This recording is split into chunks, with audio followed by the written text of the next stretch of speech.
వేజెండ్ల వరప్రసాదరావు. ఏం చేస్తుంటారు? నేను బస్ డ్రైవర్ని, ఆటో డ్రైవర్ని. ఎన్ని సంవత్సరాలు చేస్తున్నారు? అమ్మా ఎన్ని సంవత్సరాల నుంచి నడుపుతున్నారు బండ్లు? 30 సంవత్సరాలు. ఓకే, బాగా సీనియర్ అనుకుంటా. అయితే ప్రభుత్వ పరిపాలన ఎలా ఉందంటారు? పరిపాలన బాగాలేదమ్మా. ఏ విధంగా అంటారు? ఏ విధంగా అంటే ముందు ఇచ్చిన హామీలకి జరిగే పనులకి చాలా డిఫరెంట్ ఉంది. ఉచిత బస్సులు వేస్ట్ ఆంధ్రప్రదేశ్లో.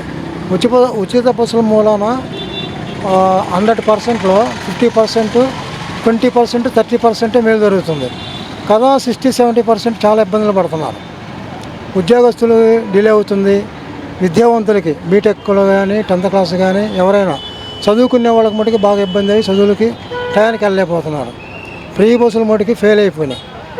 ఫ్రీ బస్సుల మూలాన ఫెయిల్ అయిపోయి ఫ్రీ బస్సులు పెట్టి నిత్యావసర వస్తువులు మొత్తం కూడా పెరిగిపోయినాయి. జగన్మోహన్ రెడ్డి గారు ఫ్రీడమ్ ప్యాకెట్ 150 రూపాయలు చేస్తే చంద్రబాబు నాయుడు హయాంలో 195 రూపాయలు అమ్ముతుంది. కందిపప్పు కూడా అలాగే అన్నీ ఫ్రీ బస్సు మూలాన నిత్యావసర వస్తువులు మొత్తం కూడా పెరిగినాయి. చాలా ఇబ్బందులు పడుతున్నారు. గవర్నమెంట్ ఫెయిల్యూరే. నెక్స్ట్ గవర్నమెంట్ రాదు కూడా. పవన్ కళ్యాణ్ వచ్చేస్తాను ఇచ్చేస్తానని ఊరకు మాటలే కానీ అతనికి క్రీ లేదు. పవన్ కళ్యాణ్ గారికి అతను ఒక సినీ ఫీల్డ్లో యాక్టింగ్కే సరిపోతాడు. మాటలు మాట్లాడమంటే దురుసుగా మాట్లాడతాడు అంతవరకు. ఏదైనా రాజకీయ నాయకుడు ఏంటంటే చెప్పింది చెయ్యాలి, చెప్పింది చేసేవాడే రాజకీయ నాయకుడు. ప్రజాప్రతినిధిగా ఒక ఎమ్మెల్యే గానో, ఒక వార్డు మెంబర్ గానో, ఒక సర్పంచ్ గానో వచ్చినప్పుడు ప్రజలకు మేలు చేసినాడే ప్రజాసేవకుడు. ప్రజలకు మేలు చేయకుండా మాటలని అన్నీ కూడా పెంచుకుంటూ పోతే అట్లా. ఇప్పుడు జగన్మోహన్ రెడ్డి గారి పరిపాలనలో ఆర్థికంగా రాష్ట్రాన్ని కొంగదీశాడు. ఇంకా చెప్పాలంటే జగన్మోహన్ రెడ్డి గారే చంద్రబాబు నాయుడు నెత్తి మీద పాలు పోసాడు. 60-70 రూపాయల ముందుని 150 రూపాయలు చేస్తే 150 రూపాయల ముందుని ఎక్కినికి 10 రూపాయలు పెంచాడు. మొన్న ఇంకో 10 రూపాయలు పెంచాడు, 170 రూపాయలు. ఈయన తగ్గించింది ఏంటి? తాగే ముందులో కొన్ని వేల లక్షల కోట్లు వస్తాయి. ఇప్పుడు ఆ వేల లక్షల కోట్లు ఈ గవర్నమెంట్ కూడా నడుపుతుంది. ఏంటి కూటమి ప్రభుత్వం ఫెయిల్యూర్ అమ్మా. నెక్స్ట్ ప్రజలు ఓటేసే స్థితిలో లేరు. కాకపోతే ఏంటంటే పరిపాలన కాబట్టి తందానంటే తానంటారు, అంతవరకే. అమరావతి ఎప్పటికల్లా పూర్తి అయింది అనుకుంటున్నారు? అమరావతి పూర్తి అనేది నాకు చాలా నవ్వు వస్తుంది. ఇప్పటికీ 13 సంవత్సరాలు రాష్ట్రం కొట్టింది కాంగ్రెస్ గవర్నమెంట్ అని దుమ్మెత్తిపోశారు. వీళ్ళు చేసిందేంటి? 35 రాష్ట్రాల మట్టిని ఆ ఉద్దండపాలెంలో వేసి దానికి ఒక షెల్టరు, దానికి ఒక కమిటీ హాలు, ఇంతవరకు ఒక టాపీ మట్టి ఇలా ఈ స్కీమ్ ముడి అసెంబ్లీ ఈ దేశంలో ఈ రాష్ట్రంలో లేని అసెంబ్లీని మేము కడతామని ఊరక పగడబందాలే కానీ వాళ్ళ వల్ల తేలదమ్మా. తెలుగుదేశం వల్ల తేలదు. మళ్ళా కాంగ్రెస్ గవర్నమెంట్ వస్తే వాళ్ళకి తెలుసు మూలసాలాలు అభివృద్ధి గురించి ఏంటనేది. ఇప్పుడు రాజశేఖర రెడ్డి ముఖ్యమంత్రిగా ఉన్నప్పుడు 2004లో ఆయన మళ్ళీ 2 చేతులు వెనకబెట్టుకొని ఏక్ నిరంజన్ లాగా మళ్ళీ రెండోసారి కూడా గవర్నమెంట్ని పరిపాలించాడు. పరిపాలనా అధ్యక్షుడు అంటే ఏంటో రాజశేఖర రెడ్డి గారు ఈ రాష్ట్రానికి చూపించాడు. రైతులు, విద్యావంతులు, మరి అందరూ కూడా కర్షకులు అందరూ కూడా, ఉద్యోగస్తులు అందరూ కూడా బాగున్నారు. అభివృద్ధిలో ఉంది. రూపాయి సంపాదించుకున్నారు. తర్వాత ఏమైంది? రాష్ట్రం కుదేలైపోయింది. ఈ రోజున 1000 రూపాయలు తెచ్చుకున్నా కూడా ఇంట్లోకి 300 వెళ్తున్నాయి. ఇప్పుడు కార్మికుడు ఉన్నాడమ్మా, వాడు పని చేస్తాడు, 1000 రూపాయలు తెచ్చుకుంటాడు, ఒళ్ళంతా నొప్పులు చేస్తుంది, ముందు దాటానికి వెళ్తాడు. చీపు 100 రూపాయల ముందని చంద్రబాబు నాయుడు పకడపడిన పందాడే కానీ ఆ 100 రూపాయల వెనకాల ఎన్ని మందులు రేట్లు ఉన్నాయి? వాడు 100 రూపాయల ముందు తాకడిగా కోడ తాగుతాడు, మళ్ళీ ఇంకో కోడ తాగుతాడు, 500 రూపాయలు అయిపోయినాయి. మరి ఇంటికి పోతా వాడు ఏమన్నా తింటాడు. ఇంటికి పోయేదానికి ఎంత అవుతుంది? 300-400 తీసుకెళ్తాడు.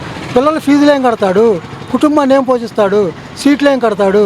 ఆర్థికంగా పేదవాడు పైకి రావడానికి స్థానం లేకుండా ఈ తెలుగుదేశం గవర్నమెంటు, ఈ జగనన్న ప్రభుత్వం నాశనం చేశారు. పేదవాడిని నాశనం చేశారు. మళ్ళా కాంగ్రెస్ గవర్నమెంట్ వస్తే బడుగు బలహీన వర్గాలు కొద్దిగా ఈ తాటాకులు నీళ్ళ మీద తేలాడుతూ చూసావా అలా ఉంటారు. ఇంకా చెప్పాలంటే బోల్డంత ఉంది ఈ రాజకీయం. కానీ ఫెయిల్యూర్ అమ్మా. Chandrababu Naidu government failure. ఇప్పుడు గుర్తిస్తా అన్నాడు ఎవరికి? పాలిటెక్నిక్ కాలేజీ చదువుకున్న వాళ్ళకి గుర్తిస్తా అన్నాడు. నెలకు 3000-5000. అది లేదు. ఆడవాళ్ళకు గుర్తిస్తా అన్నాడు, అది లేదు. జగన్మోహన్ రెడ్డి గారు సంవత్సరానికి 40 సంవత్సరాల నుంచి 60 సంవత్సరాల వాళ్ళకి 18 ఏళ్ళు ఇస్తే అవి బర్తరావు చేశాడు. జగన్మోహన్ రెడ్డి గారు వాలంటీర్లకి నెలకు 5000 ఇస్తే అవి బర్తరావు చేశాడు. ఈ డబ్బంతా ఏమవుతుంది? ఒక జిల్లాకు వచ్చి ₹1,00,00,000 నెలకి వాలంటీర్ల మీద జీతాలు ఇచ్చేది ₹1,00,00,000 కావాలంటే లెక్కేసుకోండి. ఒక జిల్లాకు వచ్చి మనది 56 మండలాలు, చిన్న జిల్లాలు 52, 53 మండలాలు. ఒక మండలానికి వచ్చి ఊళ్ళు వచ్చి 12 ఊళ్ళు, 13 ఊళ్ళు, 9 ఊళ్ళు, 8 ఊళ్ళు ఉంటాయి. ఒక గ్రామానికి వచ్చి వాలంటీర్లు, పెద్ద గ్రామం అనుకోండి 200, 250 మంది ఉంటారు వాలంటీర్లు. అట్లా మండలానికి వచ్చి ఎన్ని లక్షలు అవుతున్నాయి, జిల్లాకు వచ్చి ఎన్ని లక్షలు అవుతున్నాయి, మేము మొత్తం కూడా క్యాల్కులేషన్ చేస్తే ఒక నెలకు వచ్చి ఒక జిల్లాకు వచ్చి ₹1,00,00,000. మన 13 జిల్లాలు నెలకొచ్చి 13 కోట్లు మిగులుతున్నాయి. సంవత్సరానికి 12 నెలలు. ఈ గవర్నమెంట్ వచ్చి 2.5 సంవత్సరం 12, 24 కోట్లు, 24 ప్లస్ 6 కోట్లు, 30 కోట్లు డబ్బు ఎటు పంపిస్తున్నారు. అవి వాళ్ళకి రూపాయి లేకుండా, వాళ్ళకి వృత్తి లేకుండా చేసి ఈ రాష్ట్రాన్ని మేము అభివృద్ధి పదాలు నడుపుతున్న పక్కన బంధాలు పోస్తే ఎలా అమ్మా? ఇలా గ్యాసు మళ్ళా రేటు పెరిగింది. ఆ యుద్ధం దేనికి? ఆ యుద్ధాలు దేనికి? యుద్ధాలని నిరంతరించలేరా? ఐక్యరాజ్య సమితి ఏం చేస్తుంది? నిద్రపోతుందా? కేంద్రంలో మోదీ గారు ఏం చేస్తున్నాడు? నిద్రపోతున్నాడా? ఐక్యరాజ్య సమితిలో దేశాల మొత్తాన్ని కూర్చోబెట్టి మాట్లాడి శాంతియుతంగా యుద్ధాలు లేకుండా చేస్తే మనకు అభివృద్ధి పెరిగింది. ఈ రాష్ట్రం వనరులు ఉన్నాయి, ఈ దేశంలోనే వనరులు ఉన్నాయి. బ్రిటిష్ వాడు మన దేశాన్ని 200 సంవత్సరాలు పరిపాలించి ఎంతో వనరులను కొల్లగొట్టుకెళ్ళిన బ్రిటిష్ వాడు పోతా కళ్ళంటూ నీళ్ళు పెట్టుకెళ్తే మన రాష్ట్రాలని, దేశాన్ని అభివృద్ధి నడపడానికి మనసరాగా కుల వ్యవస్థను తీసుకొచ్చి ఈ రాష్ట్రాలని, దేశాన్ని కుల వ్యవస్థలో ముంచేసి అనగదొక్కేస్తున్నారు. అలాంటప్పుడు ఈ రాష్ట్రాలు, ఈ దేశాలు ఎలా డెవలప్ అవుతాయమ్మా? పరిపాలించే నాయకుడు మంచి మనసు ఉండాలి. ఇంట్లో కన్న తండ్రి నలుగురు పిల్లల్ని ఎలా అయితే జాగ్రత్తగా చదివించి పోషించుకుంటాడో ₹1 తండ్రి లాంటి వాడు ఈ రాష్ట్రాన్ని పరిపాలించే వ్యక్తి. ఆ వ్యక్తి ఈ రాష్ట్రాలని చాలా జాగ్రత్తగా అందరిని చూసుకుంటూ పరిపాలించే నాయకుడే మంచి సరైన నాయకుడు. ఈ రోజున రైతు కుదేలైపోయి కౌలుకి ఇస్తే కౌలు రైతులు కూడా వాళ్ళకి అవేజ లేకుండా అల్లాడిపోతున్నారు. వాళ్ళని ఆదుకునేది ఎవరు? ఇవాళ రైతు బాగుంటేనే రాష్ట్రం బాగుంటుంది, రైతు బాగుంటేనే మన పిల్లలు బాగుంటారు. ఏం చేస్తున్నారమ్మా ఈ గవర్నమెంట్లు? మనకు వాణిజ్య పంట విస్తారంగా పండిద్ది. కృష్ణా గుంటూరులో వాణిజ్య పంట పండిద్ది. వాణిజ్య పరిశ్రమ కావాలి మనకి. ఎవరు తీసుకొస్తారు? మళ్ళా ప్రజలు గ్రహించి కాంగ్రెస్ పార్టీ పట్టం కడితే వాళ్ళ అనుభవం గల్లా వాళ్ళు దాచుకునే మనస్తత్వాలు లేవు. ప్రజల కోసం కష్టపడి పరిపాలించే పార్టీ కాంగ్రెస్ పార్టీ.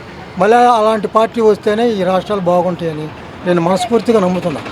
30 సంవత్సరాలు రాజకీయంగా పరిపాలన చూస్తా, మోటార్ ఫీల్డ్ ఆటో తోలుకుంటా, బస్సు తోలుకుంటా, నా పిల్లల్ని బీటెక్ చదివించా, కష్టపడి 7.5 లక్షల ఫీజులు కట్టా. ఈ పరిపాలన ఇబ్బందులు పోయిన జగన్మోహన్ రెడ్డి గారి పరిపాలన మా అమ్మాయి పాలిటెక్నికల్ ఫీజు రింబర్మెంట్ పడక నేను కళ్ళంటే నీళ్ళు పెట్టి ఏడుచుకున్నాను నేను. మళ్ళా మొన్న ఒక ఫీజు రింబర్మెంట్ వేసాడు. మా అమ్మాయి బీటెక్ 3rd ఇయర్లో ఒకటి వేసాడు, ఫైనల్ ఇయర్లో బీటెక్ ఫీజు రింబర్మెంట్. ఇప్పుడు నేను అక్కడ 30,000 కడితే కానీ సర్టిఫికేట్లు రావు. పగడబందాలకి మటుకి విద్యాశాఖ మంత్రి లోకేష్ గారు ఏదేదో చెబుతాడు. క్రీ చూపించు, డబ్బు నీది కాదు, జనం డబ్బు పోజేసి దీంట్లో కొంత తీస్తున్నారు. ఆ డబ్బుని పేద ప్రజలకి ఫీజు రింబర్మెంట్, చదువుకున్న వాళ్ళు అల్లాడిపోయి మైండ్లెస్తో చదువులు పాడైపోతున్నాయి. జగన్మోహన్ రెడ్డి గారి పరిపాలనలో ఫీజు రింబర్మెంట్ పడక తల్లులు ఆత్మహత్యలు చేసుకున్నారమ్మా. ఎన్నో రిస్కులు ఉన్నాయి. ఈ ప్రాంతీయ పార్టీలు బడాయి మాటలు చెప్పి వీళ్ళు ఏసీ కారులో తిరగడానికి, డబ్బులు సంపాదించుకోవడానికి ఏదేదో మేము ఇది ఇస్తాం అని చెప్పి పరిపాలనలో వచ్చి డబ్బు దోసుకునే తప్ప ఈ రాష్ట్రాలను అభివృద్ధి చేసిన భావనలు లేవు. రాజశేఖర రెడ్డి గారు ఉన్నప్పుడు ఎంత ఉందమ్మా ఫ్రీడమ్ ప్యాకెట్? పామ్ ఆయిల్ ఎంత ఉందమ్మా? ₹30. ఫ్రీడమ్ ప్యాకెట్ 10 సంవత్సరాలు వాళ్ళు పరిపాలించినప్పుడు ₹10 పెంచింది, ₹55. తర్వాత 2016-17లో తెలుగుదేశం గవర్నమెంట్ వచ్చిన తర్వాత ఫ్రీడమ్ ప్యాకెట్ ఎంతమ్మా? ₹70-80. మళ్ళీ వైసీపీ జగన్మోహన్ రెడ్డి గారు వచ్చిన తర్వాత ఎంతమ్మా?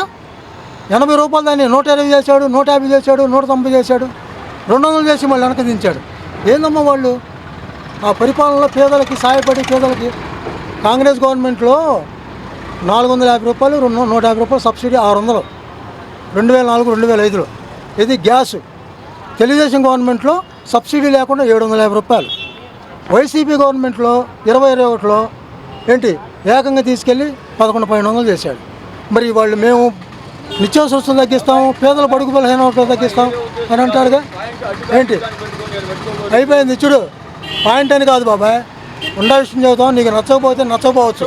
ఇక్కడ ఏంటంటే అమ్మ, ఈ రాష్ట్రంలో కుల వ్యవస్థ ఎక్కువ. ఈ కుల వ్యవస్థలో ఇచ్చుడు ఇక్కడ కుల వ్యవస్థ ఓటేసేదేమో మాలా మాదిగా ఒడ్డు ప్రయాణ శాఖలు మంగడి మైనార్టీలు, అనుభవించేదేమో కమ్మారు రెడ్డి నాయుళ్ళు. ఇక్కడ ఏదైనా మాట్లాడినా కూడా వాళ్ళకి చాలా ఎబ్బెట్టుగా ఉంటుంది. థ్యాంక్స్ అమ్మా, ఈ గవర్నమెంట్ ఫెయిల్ అయిపోయింది, ఇంకా రాదు. అది నేను చెప్పే మీకు